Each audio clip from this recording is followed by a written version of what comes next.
Welcome, dear students in second term. Civics. Today we are going to study the fourth chapter in civics, the Indian judicial system. Judiciary is the mechanism for the resolution of disputes. We can also say that it is the system of courts of justice in a country. The legislature makes the laws and executive implements the laws.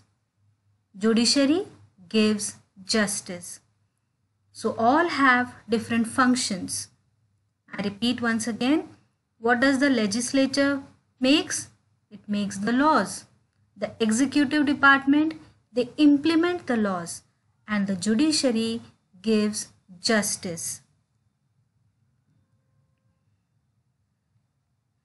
Opinions, thoughts, perspective, beliefs, faith, and culture differ from person to person.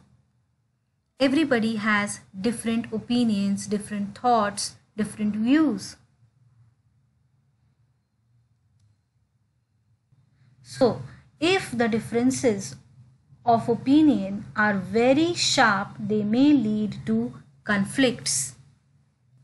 Conflict of interests may arise between individuals and the government. A decision or law made by the government may seem unfair to people, and they may approach the court for justice.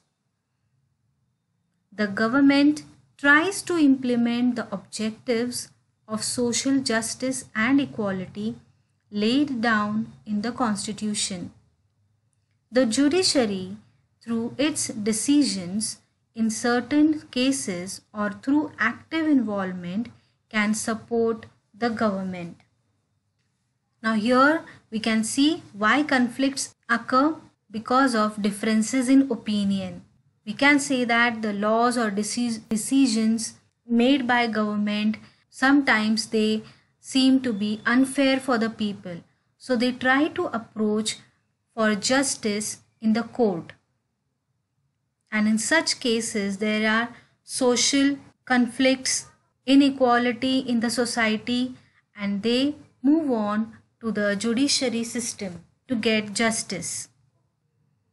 The court can help to bring the weaker sections of society, women, children, differently abled and transgender into the mainstream of the society.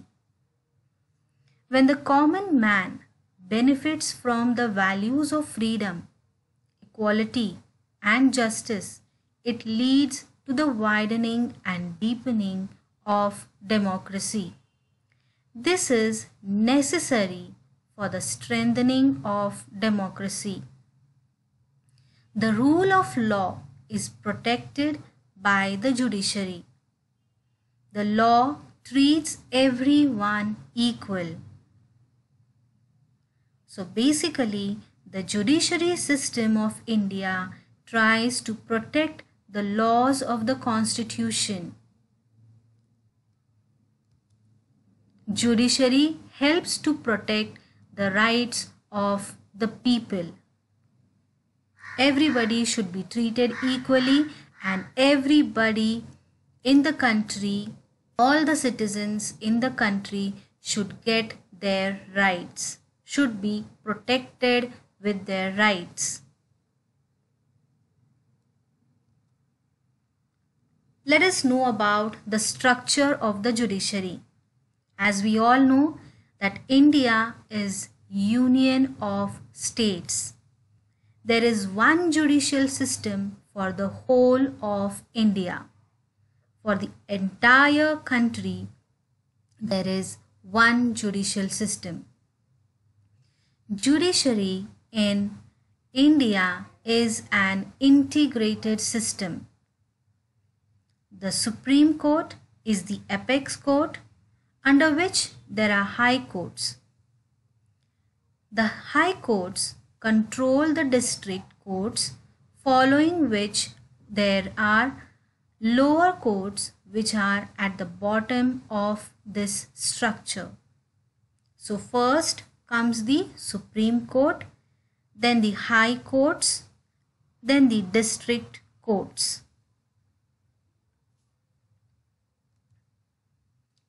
This is the picture of Supreme Court. It is situated in Delhi. The Constitution lays down the eligibility criteria for the judges. A legal expert or one having served as the High Court judge or an experienced advocate is considered eligible. Judges are appointed by the President. This helps to avoid any political pressure. Judges enjoy security of tenure. They cannot be removed from the post for trivial reasons or for political motives. So they get the full security of their job. The retirement age of judges of the Supreme Court is 65 years, while for the High Court it is 62 years. So children, who is eligible for the Supreme Court judge? A legal expert or one having served as the High Court judge, an experienced advocate. Who appoints the judge? The President. The judges get security of tenure. The retirement age for Supreme Court judges 65 years, whereas High Court judge it is 62 years. The salaries of judges are drawn from the Consolidated Fund of India. No decision takes place in Parliament. Personal criticisms cannot be made on judges for their acts and decisions. Contempt of court is considered is a punishable offense. This not only protects the judges from misguided or wrongful criticism, but also preserves the independence of the judiciary. The Parliament cannot discuss the decisions of the judges. So decision made by the judge is the final decision, and he cannot work on the basis of personal criticism. Nobody can interfere in the judgment of the judges. The judicial activism. This means that the court now seeks to fulfill the constitutional goals of justice and equality. The court has tried to provide legal protection to the marginalized sections in the society: women, tribal, workers, farmers, and children. Public interest litigations have played an important role in this regard. Let us know the functions of the Supreme Court. As a federal court, it has the responsibility to settle disputes between the center and states on one side and states on the other side. It may also give orders to relevant authorities for protection of the fundamental rights of citizens, to review decrees and orders of lower courts, and also review its own decisions. In case the President asks for the advice of the court to understand the legal aspects in matters of public importance and provide the necessary advice. The High Court. The Indian Constitution confers the Parliament with the power to establish a high court in each constituent state in the Union. So currently there are 24 high courts in India. There is a Chief Justice along with other judges in the High Court. All judges of the High Court are appointed by the President. Let us know about the functions of the High Court. To supervise and maintain control over the lower courts in its jurisdiction. Authority to give orders to protect fundamental rights. The governor seeks the advice of the High Court while appointing judges in the district courts. So the High Court looks after all the lower courts. District and lower courts. These are courts at the district and tehsil, that is taluka level. The people generally go to these courts. Every district court has one district judge. They work in their particular district. The branches of law in India. There are two branches. One is civil law, the other is criminal law. The civil law. This law deals with conflicts which affect or interfere with the rights of a person. Example, conflicts regarding land and property, rent agreement, divorce, etc. After filing a petition in the relevant court, the said court gives a decision. Next is the criminal law.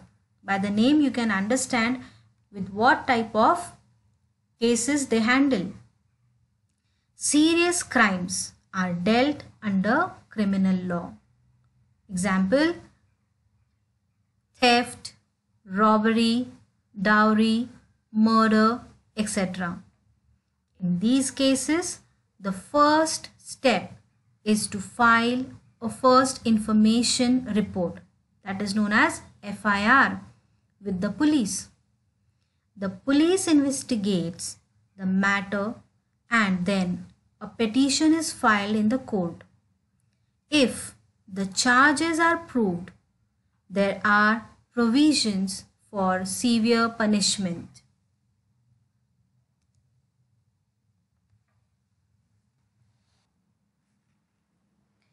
The Indian judiciary has made a significant contribution in development of the country.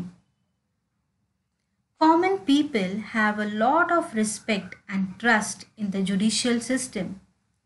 The judiciary in India has protected individual freedom, the federal system, and the Constitution of India. Courts have played an important role in strengthening the democracy in India. I hope, children, you have understood what is the judiciary system of India. Now let us discuss the exercise. The first question, choose the correct option and complete the statements. Laws are made by legislature. Put a tick mark.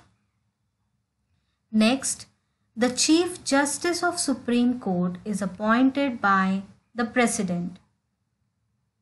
Now see the question 5. Complete the table. Organization of the judiciary is given. First is Supreme Court, then the High Court, and next is District Court. Under Supreme Court is Chief Justice. Under High Court Chief Justice. Question number 2. Explain the concepts. Judicial review It is given in your textbook, page number 81, the blue color box. So from that, you have to write the entire box. The question what is given over there at the end, that you don't have to write. Write only till judicial review. Write the answer in points. The next question is, explain the concept. Second one, public interest litigation. There are 5 points. Public interest litigation, or PIL, is a rule of law declared by the courts of record. Point 2, PIL is directly filed by an individual or group of people against the government only, not individuals. It can be filed in the Supreme Court of India and High Court of India and judicial member. PIL plays the role of a helpful tool for changes in the society or social welfare. Any public or person can search for a solution as the representative of the oppressed class by introducing a PIL. Write short notes on civil and criminal law. This answer is on page number 81 and 82. So you can write the first full paragraph for civil law and criminal law, the first paragraph. The entire paragraph from serious till severe punishment is the answer for criminal law, and civil law the entire paragraph. Next is number 2, judicial activism. Judicial activism is a lawful term that refers to a court judgments that are partially or fully based on the judge's political or private considerations rather than existing laws. In basic terms, judicial activism occurs when a judge who is head of a case allows his personal or political views to direct his judgment when he makes a final decision, that is verdict, on a case. Question number 4, answer in brief. Why are laws necessary in society? Laws treat everyone equally, whether they are rich or poor, men or women. Laws serves as a norm of conduct for the people of the society. It is important because it acts as a guidance as to what is accepted in society. Number 2 is, enumerate the functions of the Supreme Court. This answer is on page number 80, orange color box in your textbook. The heading is given, functions of the Supreme Court. Write all the points from that box. The last question is, which are the provisions that preserve the independence of the judiciary? The Constitution lays down the eligibility criteria for the judges. Judges are appointed by the President. Judges enjoy security of tenure. The retirement age of the judges of the Supreme Court is 65 years. The salaries of the judges are drawn from the Consolidated Fund of India. The Parliament cannot discuss the decisions of the judges. So children, we end up this lesson over here. I want you to read the lesson. Read the entire lesson. Go through it thoroughly. Write all the answers in your classwork notebook. You can continue in the same notebook. No need to make a new notebook for second term. If you have place, you can continue in the same notebook. Open a new page, write the lesson's name, and you can start writing the question answers. From question 1 to 5, you have to do it in the classwork. Thank you children, and have a nice day.